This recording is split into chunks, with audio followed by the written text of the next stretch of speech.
Hi everybody, my name is Trent, this is my wife Carissa, and today we are going to talk about our couples goal setting retreat that we go on every year in November. We get a lot of questions about it and figured a video would be the best way to address that. So what we're going to talk about is going to be, first of all, what is the goal setting retreat, what inspired us to do it, how long have we been doing it, and then we'll go through our entire agenda. We'll go through the timeline, how we prepare, how we set things up, and it's just a really fun event for us, and it's something we look forward to every year. Yeah. Okay, so Carissa, tell me, what is the goal setting retreat? Oh gosh, that's a loaded question. A couples goal setting retreat is a time away from your house or normal workplace. And it's a time to get together as a couple and set goals for the upcoming year. It's also a time of reflection to reflect back on the previous year. So why is it important, do you think, to leave your house? I think it's important to leave our house because it puts you in a different mindset and really sets the stage for the conversation. If you're in your normal place of work, if you work together with your spouse, like Trent and I do, you're kind of stuck in your everyday brain, mindset, vibe, and you're not really getting out of your normal environment to think a little bit deeper on some of these questions. So I think it's super important. And also to get outside of your house because it's an easy distraction. You took what I was just going to say. You can be distracted by laundry, cleaning up after yourselves. Some of us are distracted by laundry, but some of us aren't. I am. Okay. So cool. So eliminate distractions, get out of your normal environment. Yeah, I think let's not downplay the importance of that because it's, if there's one thing that makes this so special for us, it's getting away. Yep. No kids, very limited cell phone time. It's just a time for us to go to a hotel or an Airbnb in some random town. Like one year we went to Decorah, Iowa. Yeah. Which I never would have chosen to go there, but we just went to Airbnb. We found a cute place that was relatively affordable, and we just went, and it was a really fun time. Yeah, it was a great experience. So what do we look for in a place to do it? We like to make sure it's got like an open area where we can set up an easel and a flip chart, or kick back and have some food on the table, and so like an open space. A fireplace. We love to have a nice fireplace. Yeah, we did change it up this year. So in years past, we've always done an Airbnb just because you typically have like a living room, a kitchen, and some other spaces to set up shop. And this year we decided to check into a hotel. And I personally liked the hotel a little bit more than I did the Airbnb. And the reason I liked it better was because of the amenities. Like we went down the lobby for a break and had a drink, and then we went back up to the room and worked a little bit more. I just really liked the fact that we didn't need to try or bring anything to create our setup. Everything was just there. Then if we needed anything, we could call down to the front desk and they could bring it up. It was just the beauty of a hotel. Easy. The beauty of a hotel, right? Of course. So let's talk about, since we've sort of explained what the couples retreat is and where we do it, let's talk a little bit about our agenda and what sort of inspired that. Yeah. So we got the agenda and the idea for the couples goal setting retreat when I came to this company, when I came to Keller Williams, because Wendy and Jay Papazan, who are, he co-authored The One Thing, which is one of my personal favorite books. I think I speak for you and say it's probably one of yours too. If you've never read The One Thing, it's an amazing book. And this whole retreat is really sort of based off of the principles that are taught in that book. And so Wendy and Jay put together this couples retreat. They actually go somewhere every year. You can join it if you'd like. We haven't done that one yet, but we like to take a lot of the material that they use and we sort of just plug it into our weekend. So the first thing on the agenda is coffee. This is not a couple's vacation per se. It's a business trip. So hurry up, go. So we got our extra coffees and we're headed back to the hotel room. We're gonna do a little bit of planning and discussion there. And then if we need a break, we'll head down to like the hotel lobby or maybe go get another coffee. Yeah. But we are thinking about doing part of our planning in these little cool bubbles up here, which I'll show you in just a second. These little domes are the bomb. So if you're not from Minnesota, we have these little bubbles at really nice restaurants so that you can have the feel that you're sitting on a patio and they're heated. It's amazing. Yeah. We love to, the first thing we do, we get settled in at the hotel or the Airbnb and we see the local coffee shop. We go start our day there. and then we jump into the agenda. Yeah. I think we can backtrack a second, though, to say how important also for us the night before is. Yeah. So, and I'm going to take it a step further. When you first asked me, like, what is the couples goal setting retreat? Well, a couples goal setting retreat is a time with your spouse to set goals for the upcoming year. It's also a time of reflection to reflect back on the previous year. And because Trent and I are in business together, we choose to make this retreat also a business planning retreat for our business. So there's two different pillars that we tackle during this weekend. The first pillar is we tackle our personal lives and our family, and the second is business. Now, I know a lot of real estate agents, specifically in our industry, will do like team retreats. And we, since we own the business together and we're in business together, I think it's extremely important that we dedicate this time, just the two of us, to talk about the business. When you get other people involved, you're not having the intimate conversations that Trent and I would typically have. So it's extremely important to be in alignment with your spouse and schedule this time. Yeah, for sure. The night before the retreat, we usually like to go out and have a nice dinner. So this retreat starts on a Thursday and ends on a Saturday. So on Thursday night is our travel day. So we usually leave like mid-afternoon, making sure the kids get home from school, off to the grandparents' house. My parents usually take them for this time and have a little fun sleepover.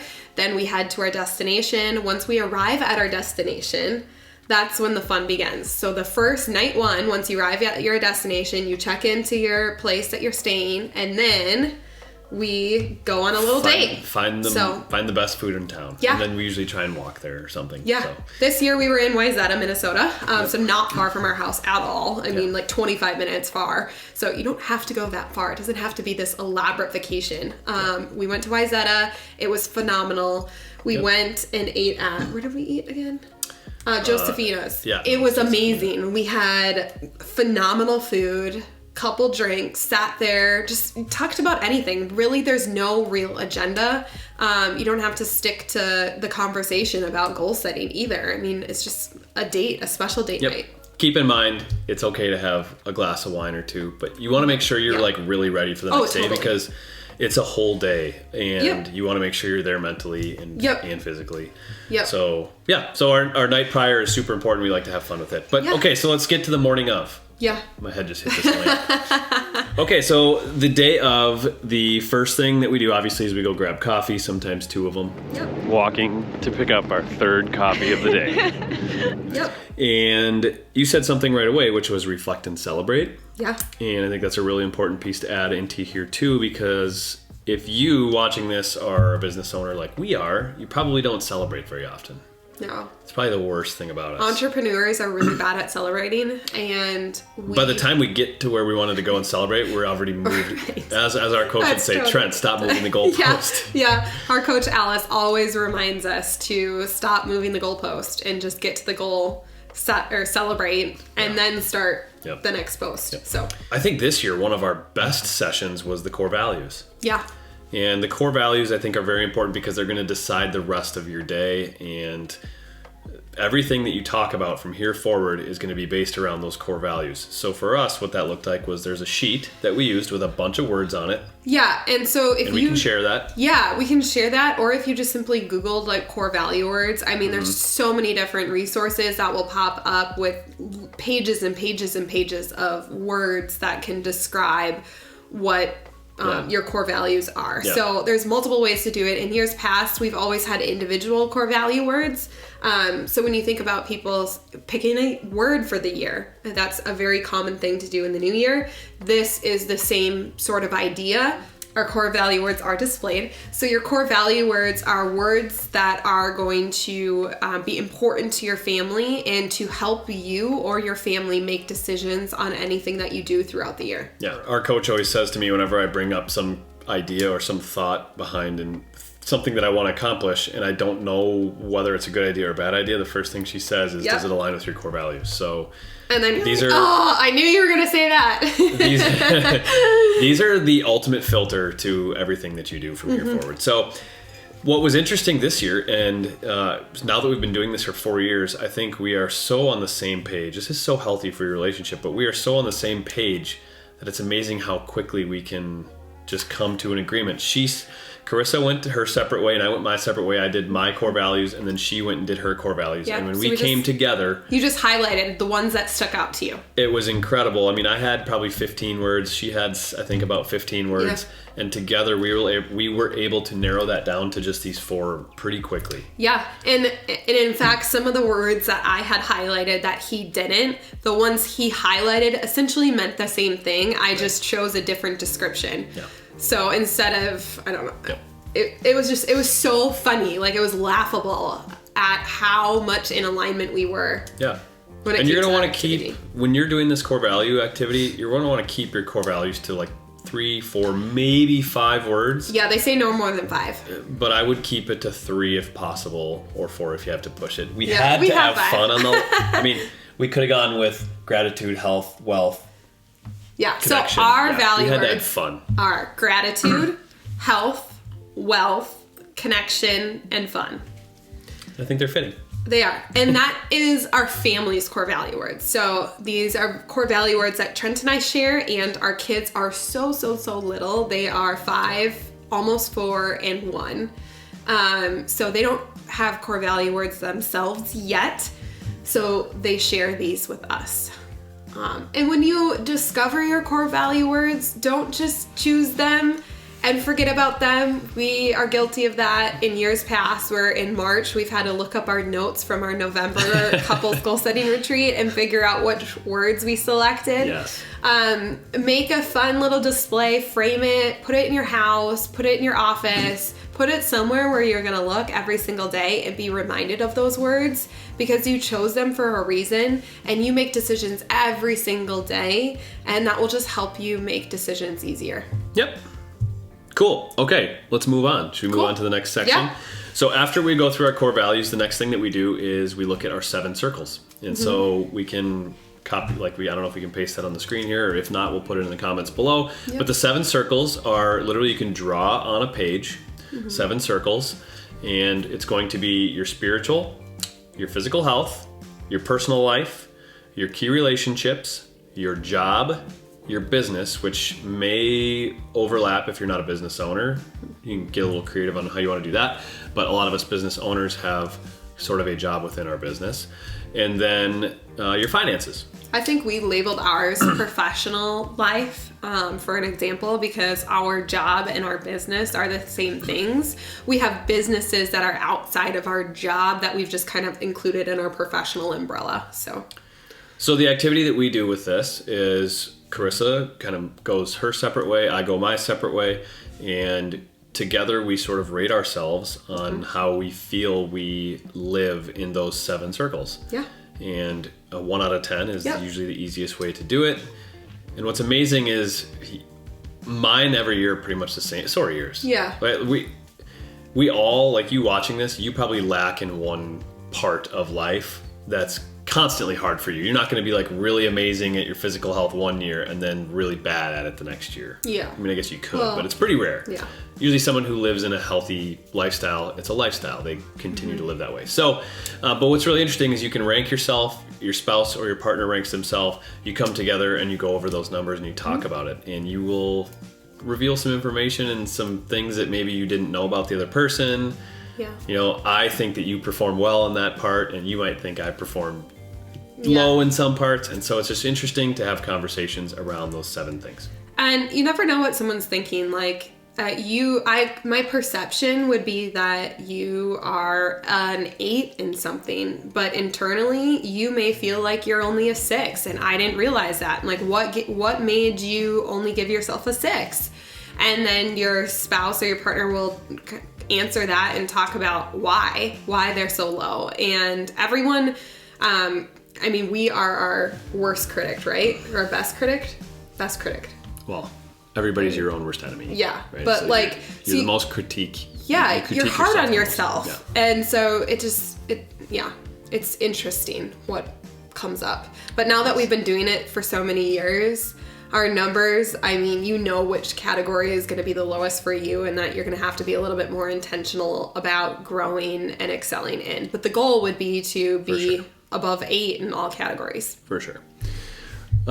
So once we've completed the 7 circles activity, we then go into thought-provoking questions. Yeah. And those are all related to those 7 circles. So I won't go super in depth about all of these, but I'll give you a couple of examples because I think asking good questions is a really hard skill to learn. So hard. And when you read these off the sheet, you're kind of like, oh yeah, these are not that complicated of questions, but I never think of them myself. And so like for spiritual, what does an extraordinarily spiritual life look like for me? You can have a conversation around that. How healthy is my spiritual life? How do I prioritize mindfulness on a day-to-day basis? Then you get to things like physical health and how can I improve my eating habits? Should we join a gym this year? Mm-hmm. So these thought-provoking questions, and some of them get pretty personal. Yeah. But they're amazing talking points. And I think what I always learn on these is like, how can I help you get that? Because as a couple, I always tell all my friends who are not married, I'm like, the one thing that you should look for in a partner is someone who protects your time to do the things that you want to accomplish. And so this helps you do that, right? If she wants to run a marathon, I need to make sure that she can get up every morning and go run because she needs to prepare for that marathon. So this helps you understand that because you may not come out and tell me one day that that's what you want to do. Right. But this uncovers it. Totally. Do you have anything else you want to add to the thought-provoking questions?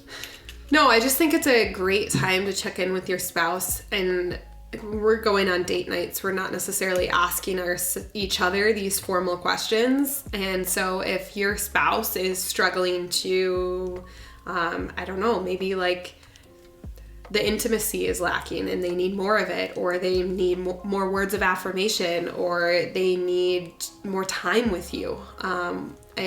We have 3 young children. Our lives are crazy. They're going to get crazier when they start to get involved in more sports and traveling and whatever. So this really gives us the opportunities to make sure that we're both getting what we need. What kind of came up this year for myself was just time blocking, and you too, I would say, self-care time. So Trent is, not treating massages and acupuncture and chiropractic care as a luxury. It's more of a necessity. It's time for him to go and take care of his body, and it's also white space, time for him to think and just be Trent, not be a husband, not be a dad, and not be a business owner. He's just there as a patient. Yeah, I think that was our biggest thing that came up this year is just making sure that we both are being taken care of and our self-care needs are being met. Yep. So that was definitely a hot topic. Yeah. And it's so important. And if we didn't do this retreat, I may not be thinking about it, or I may not be as intentional about putting it on my calendar. And if I'm not, he's holding me accountable. Because I have yet to see a massage show up on his calendar, so I'm going to be poking him, or I'm going to go ahead and schedule it for him and put it on his calendar because I know how important that is, so that he shows up as the best dad, as the best husband, which he always does, and business owner. But this just helps. It's interesting how, at least when I was raised, like all those things were a luxury. But when you think about like anything in life, like if you own a car, your car has to go in for maintenance. Oh, totally. And the airplane that you travel on has to go in for 100%. Maintenance. But we don't take care of ourselves. No. And in fact, I think that's a good point. I think we were raised by a generation that was taught to, their parents went through the Great Recession. They were depression, sorry.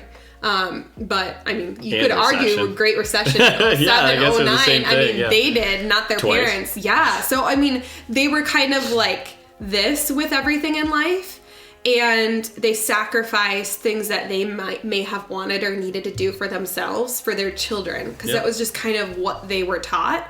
And so I just think if those things aren't talked about or taken care of, when they are, it's at a point of no return, right? You've gotten to a point of where you're just breaking down because you haven't had these conversations with your spouse or gone in to really make sure that number is higher than a 7. Yeah. And we never want to be in that situation. So it's great. This is honestly one of my favorite activities to do. I love the reflection part of it. I love answering the questions. It's also really fun to save your notes from every year that you do this and go back And I went back to our notes from the first time we did it. It was just so funny to read some of the things that we wrote down. It is funny. And it's rewarding too. It's like, wow, look at how far we've come and look at the things that we've accomplished as a couple. Yep. So, Yep. yeah. Cool. So what's after the 7 circles and questions? So after the 7 circles and thought-provoking questions, then we get into our goal setting to the now and our someday goals. Just so you guys understand time-wise, what does this look like? From the time that we start to the time we finish the thought-provoking questions, it was probably about 8 or 9 in the morning till like lunch? Just after lunchtime. Yeah. I feel like we went for a late lunch maybe. Yeah. So you're looking at, for us, and we're pretty seasoned veterans, I would say. Yeah. You're looking at, 5 hours, 4 or 5 hours. Yeah. And it gets to, like, your first time is going to be your longest Took us time. 2 days. Yeah. Yeah. Our first first time we did it took us 2 days. I think we stayed on this topic for the full first day. And then we went to the goal setting to the now and future goals the next day. So don't worry if it takes you a little bit longer to get through the material the first time you do this, because after you go and do it a second time, it's just going to be, you're just going to rattle things off. Yeah. So. Cool. Okay, so let's move on to goal setting to the now. Yeah. Or someday goals. Mm-hmm. They kind of they do go hand in hand. So if you're familiar with the One Thing with the book, they talk a lot about knocking down the first domino. So the first domino obviously is, right, a domino is like 2 inches tall, 3 inches tall, something like that. And by the, I'm going to get this wrong, but by like the 14th domino, you're knocking down the Eiffel Tower. And by the 50th domino, you're like to the moon, right? But you would never go straight to the 14th domino and try to push the Eiffel Tower over. You're never going to knock it over. So the whole principle behind it is you got to go small to then go big. Yep. That's kind of the whole thing with goal setting to the now is, what is your big someday goal? And how can you chunk that down into little things that you can accomplish today? Another book, if you're into this sort of thing, is Atomic Habits. Yep. So the analogy that I always think about is when they talk about an ice cube. I think about that one a lot, which is if you put water in an ice cube tray in the freezer and you set the freezer to 20 degrees, what's going to happen? It's going to freeze, right? Mm-hmm. How about 25 degrees? It's still ice. Okay. How about 30 degrees? It's still ice. How about 31? Still ice. 32. It's maybe starting to change slightly. 33, it's really starting to melt. 34, it's starting to melt faster. So the whole point is these tiny little changes over time turn the ice cube into water. Yeah. And so for us, when we talk about our someday goals, I don't know if we want to necessarily talk about them on here. A lot of it is just like we want to have second homes and third homes. We want to have one in the mountains. So what do we need to do? What does our financial situation look like? What does our investment situation look like to get to that point? Yep. What else can you tell us about goal setting to now? You covered a lot of it. Yeah. So the other thing that they talk about a lot in here is the 80-20 rule. Yeah. And so for those of you that don't know, the 80-20 rule is you get 80% of the results from 20% of the actions, or 80% of the wealth is held by 20% of the people. The 80-20 rule applies in pretty much everything. And so the grand idea behind the One Thing is that out of all the things you can do in a single day, what is the one thing that you can do today such that by doing it, everything else becomes easier or unnecessary? So essentially, what is that first domino? Mm-hmm. And if you've never been around this stuff or studied these things, it's going to be it's a learning curve, and it's going to be hard for you to figure out exactly what that first domino is. But once you figure that out, everything else just sort of falls into place. Mm-hmm. Another good example is fitness. We hear a lot of people talking about fitness goals, right? Like, I want to lose 50 pounds next year. Okay, how many pounds have you lost in a year before? Mm-hmm. 5 is the most I've ever lost. Okay, so 50 is maybe pushing it. It's not impossible. But is losing 50 pounds the real goal, or is becoming the type of person who weighs 50 pounds less the goal? Yeah. Because if that's the goal, then you should make sure you exercise every day and eat healthy. Yeah. Well, are you exercising every day? No. Okay, so what would be the one thing you'd have to do to make sure that you exercise every day? Well, stop watching Netflix till 2 a.m. so that I can get up early and go to the gym. Mm-hmm. Okay? And I've even heard stories of Gosh, I'm trying to think of who it is. Somebody Shoes. Yes. John Schumacher. Yep. If Shoes ever watches this, which he probably won't. He backed his first domino is putting on his gym clothes, so putting on his workout shoes and stepping out in the hallway of his condo building. Because he knows that if he puts his shoes on and he steps outside his front door, he's gonna go to the gym. The likelihood of him actually making it to the gym is very high. He's not going to put his shoes on, step out into the hallway, and then turn around and go back in. So his one thing every day is get my shoes on and step outside. And so then everything else happens. And in order to get to that point, he knows that he has to have his outfit prepared along with his shoes. So he has all of his gym stuff in a pile next to his bed so that the second he wakes up, it's ready to go. He puts it on and steps outside the front door. Yep. So fitness is a really easy goal to use as an example of some of the things that you need to do. Remind you, this is a couples goal setting retreat, so that could be, maybe it's one of your, it's your partner's big thing and they want to make that their personal goal. I think it's really important to also take this retreat time to set a goal as a couple and then use that as an example or take that framework and make your own goal should you need an individual goal to help with one of your circles that's lacking in a number or whatever. But yeah, we don't really set individual goals during this couples goal setting retreat. It's solely about our family and our business. And then we come back and we spend some time to making individual goals. Yeah. So there's some, it's like, I don't even know that I'd say individual goals. It's more like individual, like things we want to improve, do. And then, right? Like if you want to go on a certain girl trip or like, we have those conversations, but honestly, our goals are together, like almost all of them. Pretty much, yeah. That's how I guess marriage works. Yeah, and like, there's just not one category that we're so extreme in individually that we need to do that, but yeah. Okay, and then, so the last thing that we really covered was we did a net worth tracker.